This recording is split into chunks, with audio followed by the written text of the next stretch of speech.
Hello and welcome to Ask an Employer. My name is Alexis and welcome back to our third instalment. Today we're going to talk about apprenticeships with our panel. Panel, would you like to introduce yourselves?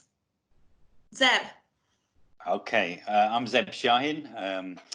I've been an MD in manufacturing and distribution companies for the last 20 years across several different countries.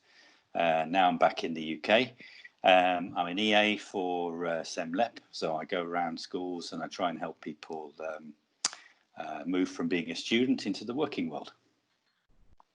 Paul, what can you tell us about yourself and your role? Hi, I'm Paul Thompson. I'm the Employment and Skills Manager for the South East Midlands Local Enterprise Partnership. So we're kind of responsible for making sure that people actually have the right skills that employers need, kind of going forwards. I've also been a CEO of an international engineering company and run my own businesses as well. And also had about 15 years actually working for an organisation called Young Enterprise, working in schools. So. And Rhiannon, can you tell us about yourself? Hi, yes, I'm Rhiannon, and I run my own business called Blue Great Talent, and I basically work with organisations to help them grow or transform by developing their people, their behaviours, their skills and their culture. My background is in HR, so I've worked for lots of big organisations in various different HR roles until I took the plunge and set up my own business about 2 years ago. Fantastic. So, first question that has been submitted to the panel. I am 16. What practical work or apprenticeships can I start now, and are there any legal restrictions? Rhiannon, as our HR expert, can you give us any guidance on this? Ooh, HR expert, that puts me under pressure. Well, yes, there's a couple of practical things. So when you say you're 16, there is a particular date when you will officially leave school. So we have to. I'm assuming that you're talking about what work you could do after you have officially left school. And then once you reach that age and that date, you can work pretty much up to 40 hours a week full time. It does have to be in a job that also combines learning, so apprenticeship would be perfect for that. There are some legal restrictions around 16-year-olds working and what you can and can't do. So there'll be restrictions around you being able to work late at night or overnight. There'll be restrictions on kind of some chemicals that you won't be able to have access to. And there's probably stuff around what they call the Dangerous Machinery Act. Believe it or not, it's things like the bacon slicing machine in Tesco even. So there will be some things that you can't do, but there's a huge variety of apprenticeships that you can do. And I'm including apprenticeships in engineering, manufacturing. I used to work for a lift and escalator company, and we would take on apprenticeships from 16 after leaving school. And you would go through exactly the same apprenticeship program as all of our apprenticeships, but there would just be some things that we wouldn't allow you to do. Mainly, it would involve working by yourself or without some kind of supervision. So although it might feel, oh, I'm only 16, what can I do? Believe me, there's more that you can do than you can't do. The main restrictions, I said, are around the times of the day or rather nights that you work, access to some chemicals, use of some machinery, and you do get probably a little bit extra on your breaks until you're 18. The big downside is there isn't a lot of protection from a minimum wage perspective. That's the only thing as well. The younger you are, the less you can get away with being paid. But do you know what? I would definitely look at it as there's lots you can do rather than thinking there may be a lot that I can't do. Particularly with apprenticeships these days, intermediate and advanced apprenticeships, you get those in such a wide variety of engineering roles and manufacturing roles as well. Are there any other views from the rest of the panel? Yeah, I mean, I totally agree with what Rhiannon said. I mean, there are kind of sometimes insurance restrictions on some businesses which stops them from employing 16-year-olds. I have seen some of that before, mainly kind of construction and maybe logistics sometimes. So certainly drivers, for example, there is a huge shortage of drivers at the moment in the logistics sector, but unfortunately 16-year-olds, it's a bit of a challenge.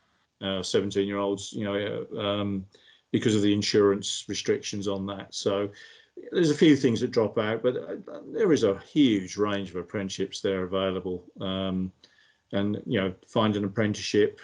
Look on the websites. Amazing Apprenticeships, Fire It Up, the Institute for Apprenticeships and Technical Education. All of those websites, we've got lots and lots of resources and places you can actually go and have a look. Even the SEMLEP website, we've actually got a map of all the kind of different kind of applications and vacancies at the moment, so it's worth a look on there as well. I mean, it's there are plenty of opportunities there. Another kind of route, another pathway might be traineeships as well at 16. That is another option. So that is a kind of you actually kind of learn on the job. It's work placement type work, and it could be a good pathway into an apprenticeship at a later age. It's great for the employers because they get to see you for a little bit, for a while, and and there are quite a few of them around. So you do well during a traineeship, an employer has a lot more confidence in you kind of going forwards, and that can usually result in slightly higher salaries when you start your apprenticeships and things like that. So it's worth looking out for those as well. Great, thank you for that. Next question. Why aren't all apprenticeships advertised on the government website? How will I find out about opportunities? Any guidance there on job seeking for those looking for apprenticeships this summer and going into next year? Paul? Yeah, I mean, we had some kind of data. We do surveys of businesses. This last year, just at the end of last year, we surveyed 1,600 businesses. We've got about 80,000 businesses in the area, so it's quite a big chunk. We actually asked them how they're advertising now, and nearly 50% of them were saying they're advertising on social media, which is very interesting. There's a big shift from where it used to be. 97% of our businesses in the area are small or medium businesses. So less than 250 employees, and in most cases less than 9 employees. And so social media is very important. About a third of them have kind of got their employees through word of mouth. So networking, making sure that you're out there, people know that you're looking for a job, that kind of thing, really, really important. And then a huge chunk of them were advertising through other websites, whether they be free ones or paid ones. So it's very much online advertising now, and for kind of job postings, etc. So it is a question of hitting the search engines, having a look around. There is a new kind of national website called Find a Job, which is worth a look at as well. Just to kind of go on there, a government website with lots of jobs on. So yeah, not all the kind of apprenticeships are actually advertised on the government website. A lot of the businesses do them through their own websites and things like that. If they find they get a good enough response that way, then that's what they do. And sometimes they'll get a better response, and they'll know there are people looking for jobs to work in their company. So it kind of works better for them that way. So, as a job seeker looking for an apprenticeship, you do need to kind of have a proper search around. Don't just go on to single websites and right, that's job done. It's not. You need to have a little hunt around. And you might want to draw up a list of businesses that perhaps you think you want to have a look for. And some of them you can register with, and they'll actually update you as and when vacancies become available.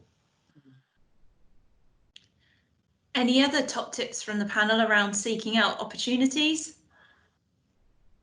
Yeah, I think there what Paul said is really spot on. It is quite frustrating as a job seeker. There isn't one easy place to go to look for a job. I think Paul mentioned it, and I would kind of echo it. start off with thinking about where do you want to work, particularly if you're looking for an apprenticeship. What kind of an apprenticeship? And then look at those companies that sit in that industry. So I don't know, if you are looking for an engineering type of apprenticeship, just do a bit of Google work. What companies are around me that might offer that? Let me contact them. It is very much what we would call candidate driven. So as a candidate, someone who's applying for a job, you've got to go out and find where the jobs are advertised. And it isn't always in one, well, it never really is in one easy place, unfortunately. So if you are starting with oh my God, where do I start? I'd say start with thinking about the type of company you want to work for, and then finding their website, find their Facebook page, Instagram. Lots of companies are on Instagram right now. And if they do have apprenticeships, that's a brilliant place that they could be talking and advertising their apprenticeships via Instagram, because that's where people like you guys are. But I would start off with thinking, what are the type of job I want to do? Where are those companies, and how can I approach those companies directly? I guess, the other thing about all of this, and you kind of touched on it before, it's answering that question, why do you want to work for us? So if companies in some ways put an apprenticeship or a job on a national board, it's probably a bit easier. So you're going to get huge numbers of applications from people who may not be relevant. But then I guess the other thing is that anybody who does go onto that website, their own website, the company website, whatever it is, they're obviously looking at that company anyway. So there's already a little bit of interest. So it starts to answer that question that we talked about earlier about interviews and why do you want to work for us? So that's the only thing I would add from that perspective. I think they don't make it easy. Life's not easy. There is one other thing as well. I mean, and I have heard this from young people in the past, where they've actually kind of submitted their CV into a recruitment agency and then think job done. Yeah. And that's it. They'll find jobs for me. That's not how this works. It really is. Certainly for the job adverts that we've advertised for recently, including Alexis's, we got swamped with applications. I mean, we really did. We had a lot. But I have to say a big chunk of those were from recruitment agencies who were just submitting them for the sake of it, and you tend to kind of get a little bit blinded by that, and you tend to kind of maybe not give those kind of CVs, etc., probably the best look at compared with some of the ones that come in directly. So I think there is a risk of that. So, please don't just register with a recruitment agency and think you're done. That's not how this works. You do need to get off your backside and have a look, and spend some time and effort. And Rhiannon's quite right. Find a company that you perhaps want to work for. That might be a good starting point. It's a great tip there. I think it's definitely the theme here is find the business that you want to work for and show them that you're the top candidate for the job. And as the market gets more and more competitive, that's what will hopefully make you stand apart in your application. Thank you for your time today, panel. If you have any other questions that you'd like to put to our panel about apprenticeships, careers, or anything else, then get in touch with your careers leader and send your question in to us. We hope to see you next time.